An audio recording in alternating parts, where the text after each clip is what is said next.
తెలుగు చిత్ర పరిశ్రమలో మొట్టమొదటిసారిగా 100 కోట్ల షేర్ సినిమాను పరిచయం చేసింది రాజమౌళిని. బాహుబలి మొదటి పాటతో ఈ ఫీట్ సాధించారు. అంతకుముందు వరకు స్టార్ హీరోల సినిమాలు 80 కోట్ల షేర్ వరకు కలెక్షన్స్ సాధించేవి. కానీ రాజమౌళి తన దర్శకత్వ ప్రతిభతో పాటు మార్కెటింగ్ స్కిల్స్ తో బాహుబలి మొదటి పాటతో ఇండియన్ వైడ్ గా పాపులర్ అయ్యారు. ఇక బాహుబలి 2 సినిమా మేనియా గురించి చెప్పాల్సిన పని లేదు. ఈ సినిమాతో ఇండియన్ వైడ్ గా ఉన్న అన్ని రికార్డులను బద్దలు కొట్టారు. ఈ సినిమా ఇండియన్ వైడ్ గా అన్ని భాషలలో ఇండస్ట్రీ హిట్ గా నిలిచింది. ఈ సినిమా తర్వాత చేసిన RRR సినిమా కూడా సూపర్ హిట్ అయింది. బాహుబలి సినిమాతో ఇండియన్ వైడ్ గా బాగా పాపులర్ అయ్యారు. అదేవిధంగా RRR సినిమాతో వరల్డ్ వైడ్ గా బాగా పాపులర్ అయ్యారు. నాటు నాటు పాటతో ఆస్కార్ అవార్డు సైతం గెలుచుకున్నారు. కానీ ఒక విషయం మాత్రం రాజమౌళి ముందే గ్రహించారు. తనకు కాంపిటీషన్ ఇచ్చే దర్శకుడిని ముందే ఊహించారు. ఈ వివరాలు ఇప్పుడు మనం తెలుసుకుందాం. సుకుమార్ లెక్కల గురించి మనందరికీ తెలిసిందే. ఏదైనా ఒక సినిమాను క్యాలిక్యులేటెడ్ గా తెరకెక్కించి సూపర్ హిట్ చేయడం అలవాటు. ఆర్య సినిమాతో దర్శకునిగా పరిచయం అయ్యారు. మొదటి సినిమాతో సూపర్ హిట్ అందుకున్నారు. అంతకు ముందు రానే సరికొత్త లవ్ స్టోరీతో వచ్చి సూపర్ హిట్ కొట్టారు. చేసింది తక్కువ సినిమాలైనా తనకంటూ ప్రత్యేకమైన గుర్తింపు తెచ్చుకున్నారు.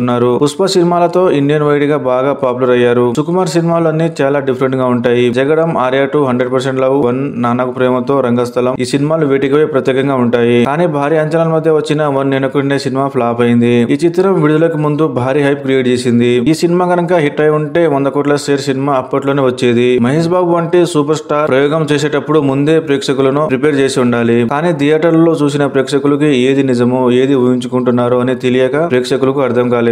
కానీ ఈ సినిమా తెలుగు చిత్ర పరిశ్రమలో ఒక మాస్టర్ పీస్ లాంటిది. ఈ సినిమా చాలా అడ్వాన్స్డ్ గా వచ్చింది. తెలుగు రాష్ట్రాలలో ఫ్లాప్ అయిన ఈ సినిమా ఓవర్సీస్ లో సూపర్ హిట్ అయింది. కానీ సుకుమార్ టేకింగ్ కి చాలా మంది ఫిదా అయ్యారు. హాలీవుడ్ రేంజ్ లో ఉందని మెచ్చుకున్నారు. కానీ కమర్షియల్ గా ఫ్లాప్ అయింది. ఈ సినిమా ఇప్పుడు వచ్చి ఉంటే సూపర్ హిట్ అయ్యేదని చాలా మంది ప్రేక్షకులు అభిప్రాయపడుతున్నారు. ఈ సినిమాను ఎలా ఫ్లాప్ చేశారని విమర్శలు చేసేవారు సైతం ఉన్నారు. ఈ సినిమా తర్వాత ప్రేక్షకుల అభిరుచి పసిగట్టిన సుకుమార్ రంగస్థలం సినిమాతో సూపర్ హిట్ అందుకున్నారు. 1 సినిమాలో మిస్ అయిన ప్రేక్షకుల పల్స్ రంగస్థలం సినిమాతో సరిచేశారు. ఈ సినిమా విడుదల సమయంలో రాజమౌళి సుకుమార్ తో ఇంటర్వ్యూ చేశారు. ఈ సినిమా చూసి రాజమౌళి భవిష్యత్తులో నాకు పోటీంచే దర్శకుడు అన్నారు. దీంతో రాజమౌళి చెప్పినట్టు సుకుమార్ పుష్ప 1, 2 సినిమాలతో ఇండియా మొత్తాన్ని ఒక ఊపు ఊపారు. బాహుబలి తర్వాత 1600 కోట్లకు పైగా వసూలు చేసిన చిత్రంగా నిలిచింది. ఆ రోజు రాజమౌళి చెప్పిన మాటలో నిజమయ్యాయని తెలుస్తుంది.